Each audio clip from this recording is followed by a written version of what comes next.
Is Arbitrum doing the best as of right now? I would say no, but in my opinion, better days are still ahead, and I still do believe that ARB, its governance token, still could hypothetically go to the price of $20 during this bull run, and here are the reasons why, even though it's not financial advice nor a guarantee.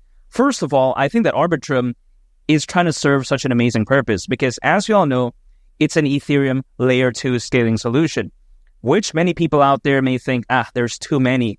It's caca. What are you on about? I disagree because statistically speaking, it's actually doing a lot better than most of the competition, aka the other layer 2s. For instance, Arbitrum so far has been able to save over 3 million ETH. I mean, can you imagine that? That's insane. Also, on top of that, it has over 1.5 million active wallets, which is crazy. Also, on top of that, it has over $16 billion in total value locked. That's how ridiculous it is. And in a good way, of course. And last but not least, it even has around 40% market share in the layer 2 market.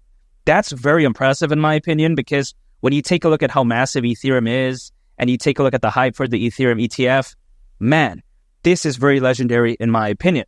Now, with all that being said, though, some people out there, they may think that, when it comes to Arbitrum, it doesn't serve such an amazing purpose. But I disagree, because if you take a look at a layer 2, what a layer 2 does in this case is that it allows Ethereum to be enjoyed while at the same time not having to deal with a lot of the crazy nonsense that we often see with Ethereum. Because, for instance, Ethereum, it has sky-high gas fees. I mean, that's a complete no bueno.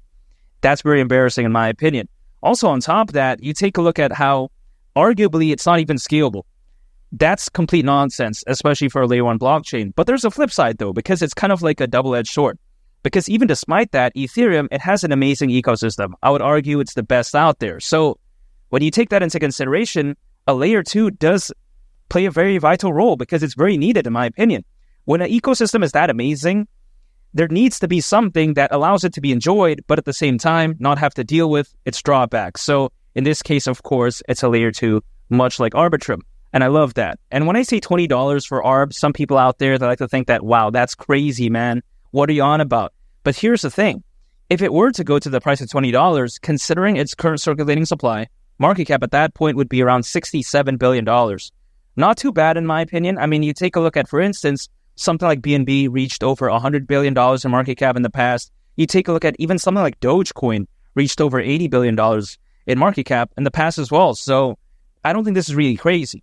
Now, granted, Arbitrum may not have the fans like a BNB or like a Doge, but again, for something that has 40% market share in the layer 2 market, aka Arbitrum, its governance token going to around a $67 billion market cap, which is way less than that, even though it may not have that many fans, I don't think it's too much to ask for. If you think about it, historically speaking, altcoins, they're not even supposed to peak as of right now. Usually, they peak anywhere between 6 to 18 months after a Bitcoin halving event. And the Bitcoin halving event happened back in April. So that's anywhere between October this year to October next year, historically speaking, for altcoins to potentially showcase what they're capable of. I think that the race is far from over. Some people may think that, this is over, but I disagree. So I don't mind waiting. And also on top of that, I don't mind being able to accumulate more at a lower price. If anything, that's a good deal for me because let's say I go to a golf store, I want to buy a golf driver, but then, 3 months ago, let's say it's like $100, for example, right? And then now it's like $70, but then nothing changed, 30% discount. Why would I not love it? If I loved ARB a couple months ago, I'll love it even more right now, especially with these prices. And this right here actually suits my strategy because anytime I earn income, I'm acquiring, I'm holding, and I'm just waiting. That's it. I am not a day trader. I'm not using leverage. I'm not swing trading. I'm not doing any of that.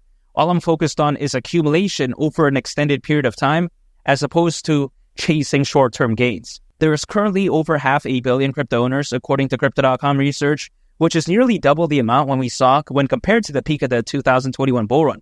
So you can only imagine the added extra FOMO, buying pressure, buying volume. This time around, man, it's going to dwarf what we saw back in 2021, in my opinion. And I think better days are still ahead. Imagine once Bitcoin goes to the price of 100,000, let's say even beyond 250,000, I think that things are going to look totally different for altcoins, including ARB.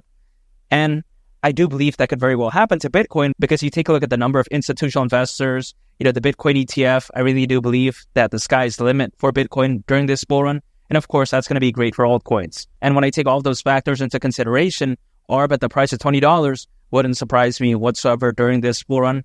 I think ARB is that amazing. I think Arbitrum is that fundamentally fantastic. And last but not least, I think this bull run could be that amazing. And make sure to subscribe if you gained value from this video. I'd greatly appreciate it. It's been Lee the Captain, and I'll catch y'all on the next one. I'm out. Peace. Bye.